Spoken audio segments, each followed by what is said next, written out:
Legal. Então, com base no que o Daniel acabou de explicar, nós temos perguntas aqui dos nossos internautas relacionadas à idade da aposentadoria. Eu vou começar com a do Walter Júnior.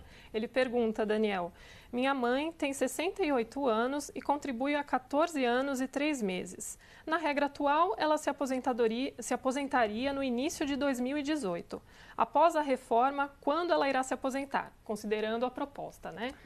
Pois é, essa regra do governo ficou mais justa, mas ficou muito difícil para a gente responder assim, porque cada ano vai variando. Mas o que a gente pode dizer é, no caso desse internauta, a mãe dele já tem idade mínima, passa da idade mínima, não tem problema nenhum. Vai esbarrar na questão do tempo adicional, ela tem por volta de 14.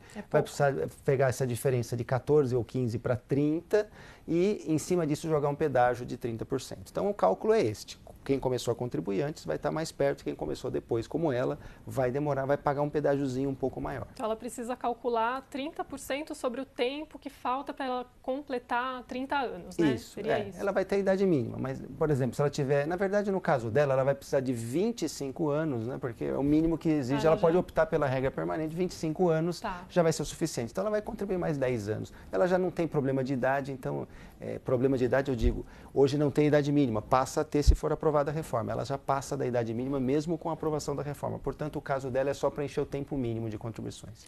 Agora, a Leidiane Menezes diz que contribui para a mãe dela como autônoma desde os 49 anos de idade da mãe dela. Imaginando que com 15 anos de contribuição ela se aposentaria, ela quer saber como fica. É a mesma coisa, né? No caso dela, hoje, a internauta que contribui para a mãe, bastaria ter 15 anos, 180 meses, para que ela se aposentasse com a idade de 60 anos.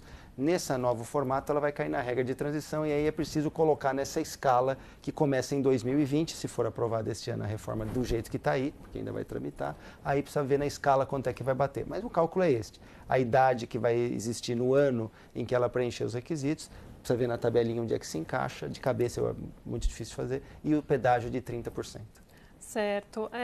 E a regra dos servidores é um pouquinho diferente, né, Daniel? Você pode explicar um pouco para a gente? Então, para servidores também é diferente. Servidores públicos, eles também passam de uma idade mínima, que hoje em dia existe para servidor público.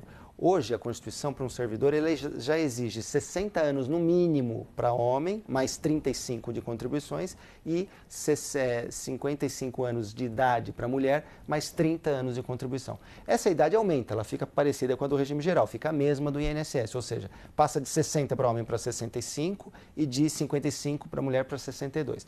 Para servidor público, portanto, existe uma transição que foi feita diferente daquela reguinha que a gente viu. Para servidor público, vai existir uma gama de opções maiores, porque os servidores, é preciso ver quando que ele entrou no serviço público, por quê? Porque hoje em dia, quem entrou antes de 1998, antes da emenda 20, ele tem uma garantia de paridade e integridade, quer dizer, integralidade, ou seja, ele recebe o último contra-cheque, o último salário dele e com correções sempre que sobe o salário dos servidores em atividade. Então precisa ver qual é a situação dele. Mas a gente pode fazer uma distinção genérica.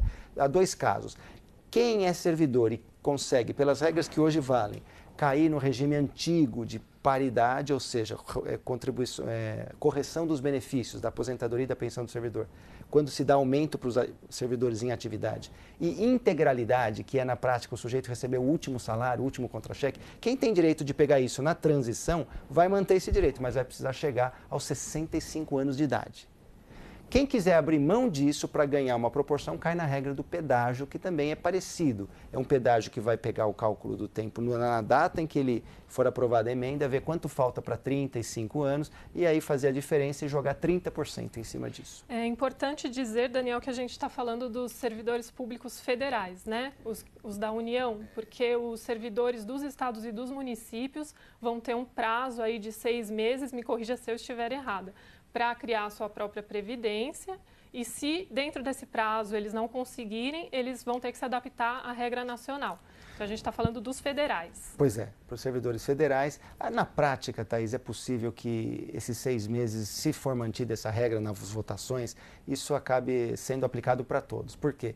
Porque quando você deixa para que cada estado e cada município que tenha regime próprio de previdência fazer essa reforma, 6 meses é um prazo muito curto para se fazer isso. Então, se você colocar essa trava, olha, passou de 6 meses, vale isso, vai valer para quase todo mundo, né? O governo não quis interferir, segundo disse o presidente Michel Temer há cerca de um mês atrás, nos regimes próprios, mas o fato é que a Constituição e o entendimento do Supremo Tribunal Federal já é há muito tempo de que, quando se muda o artigo 40 da Constituição Federal, aquilo tem que ser absorvido por constituições estaduais e municipais também, que se chama Lei Orgânica do Município e Constituição do Estado.